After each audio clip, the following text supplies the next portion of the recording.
અયોધ્યામાં નિર્માણ થયેલા રામ મંદિરમાં 22 જાન્યુઆરીએ રામલલ્લાની વિધિવત પ્રાણ પ્રતિષ્ઠા દેશના પ્રધાનમંત્રીના હસ્તે થવા જઈ રહી છે। જે ક્ષણની રાહ સમગ્ર દેશ જોઈ રહ્યો છે તે 22 જાન્યુઆરીએ પૂરો થવા જઈ રહ્યો છે। ત્યારે અયોધ્યામાં રામલલ્લાની પ્રાણ પ્રતિષ્ઠા મહોત્સવ દરમિયાન સમગ્ર દેશ આ દિવસે વિશેષ પોતાના ઘરે ઉજવણીમાં જોડાય તે પ્રકારનું આહવાન સુરતનો એક 9 વર્ષીય બાળક કરી રહ્યો છે। 9 વર્ષનો બાળક ગળાડૂબ ભગવાન રામની ધૂન વાંસળી પર સંભળાવી આ દિવસને દિવાળીની જેમ ઉજવવા હાકલ કરી રહ્યો છે। અયોધ્યામાં 22 જાન્યુઆરીએ રામ મંદિરમાં રામલલ્લાનો પ્રાણ પ્રતિષ્ઠા મહોત્સવ યોજાશે, જેને લઈ દેશભરમાં ભારે ઉત્સાહનો માહોલ જોવા મળી રહ્યો છે। ત્યારે સુરતમાં 9 વર્ષનું બાળક ગળાડૂબ રામ ભક્તિમાં ડૂબેલો હોય તેવા દ્રશ્યો સામે આવ્યા છે। બાળક હમ કથા સુનાતે રામ લખન ગુણગાન કી આ ધૂન વાંસળી પર સંભળાવી ઘરે ઘરે અયોધ્યા મંદિરના અક્ષત અને ઉજવણી અંગેનો આમંત્રણ પત્ર આપી રહ્યો છે। વાંસળી પર સુંદર રામકથાની ધૂન વગાડી આ દિવસને દિવાળીની જેમ ઉજવવા લોકોને હાકલ કરી રહ્યો છે। બાળકની આ રીતની અપીલ અને વાંસળી પરની ધૂન સાંભળી લોકો પણ મંત્રમુગ્ધ થઈ જાય છે।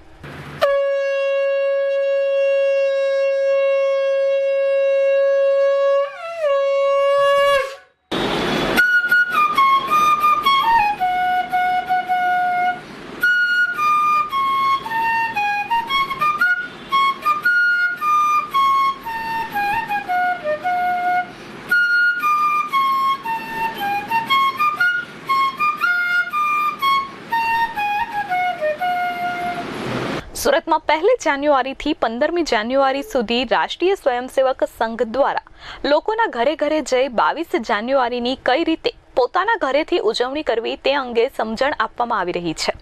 ત્યારે તેમના આ અભિયાનમાં વરાછામાં 9 વર્ષનો બાળક પણ જોડાયો છે।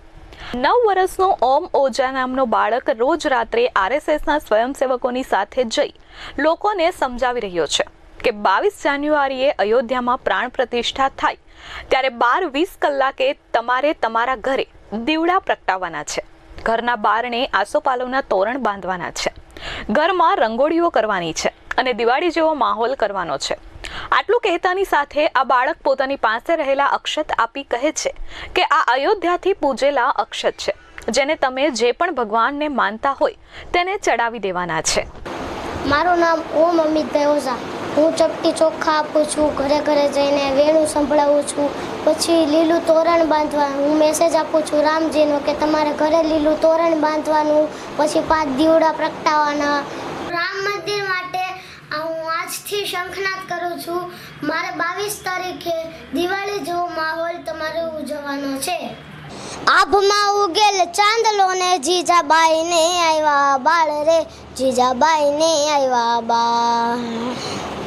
શિવાજીને નીંદરું નાવે ધાણા નાના ડુંગરા ડોલે, શિવાજીને નીંદરું નાવે માતા જીજાબાઈ ઝુલાવે। હે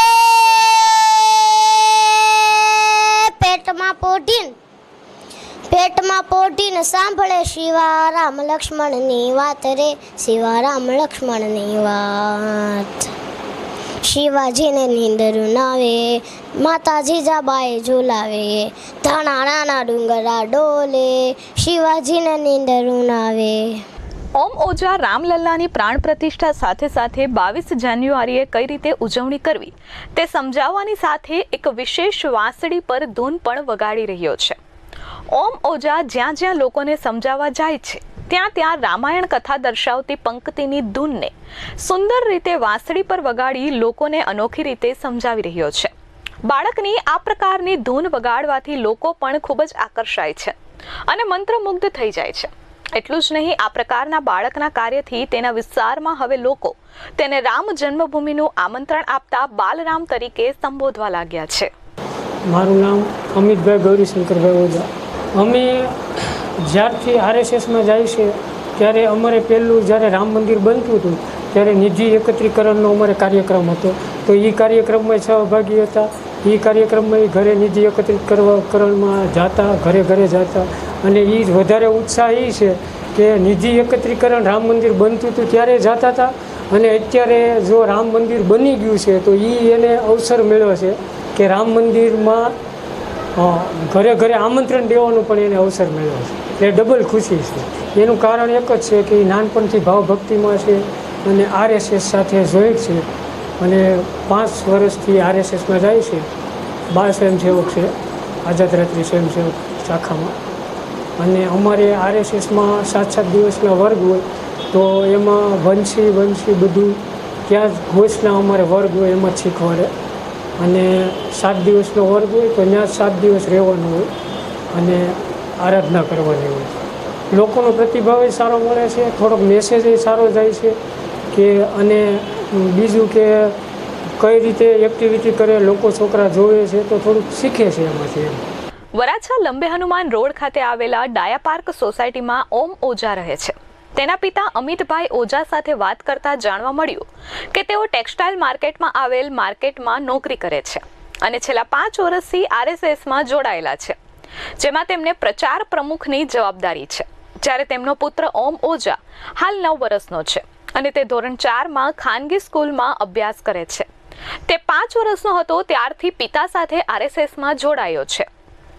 છેલ્લા 4 વર્ષથી નિયમિત RSSની શાખામાં જાય છે, જ્યાં હાલ તે RSSનો બાળ સ્વયંસેવક છે. તેણે RSSના વર્ગ કરેલા છે. પિતાએ વધુમાં કહ્યું કે ઓમ નાની ઉંમરમાં જ ખૂબ જ ઘણું સંગીત શીખી ગયો છે.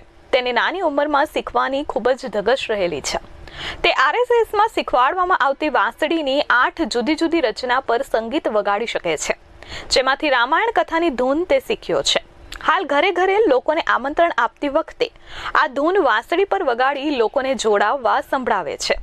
એટલું જ નહીં પરંતુ તેને RSSમાં શીખવાડવામાં આવતી દેશભક્તિ અને પ્રભુ ભક્તિના સંગીતની ધૂન માત્ર વાંસળી પર જ નહીં પરંતુ જુદા જુદા વાજિંત્રો પર વગાડી શકે છે. આ બધું કોઈ ઓમ ખાનગી જગ્યાએ ફી ભરીને નહીં પરંતુ RSSમાં જ શીખ્યો છે. આ બધામાં મોટી વાત તો એ છે કે અંદાજે 2 કે 3 વર્ષ પહેલા રામ મંદિર બનવાની શરૂઆત થઈ.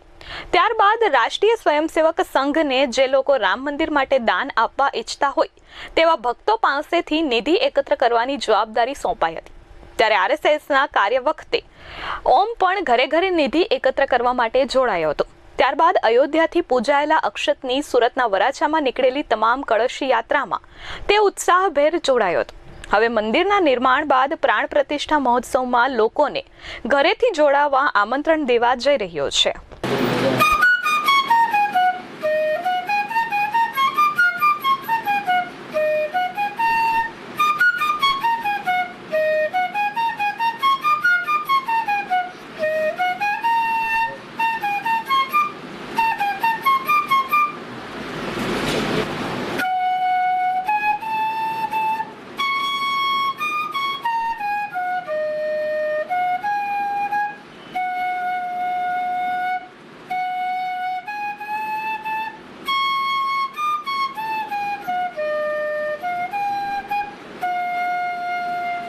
Bureau report S24 news Surat.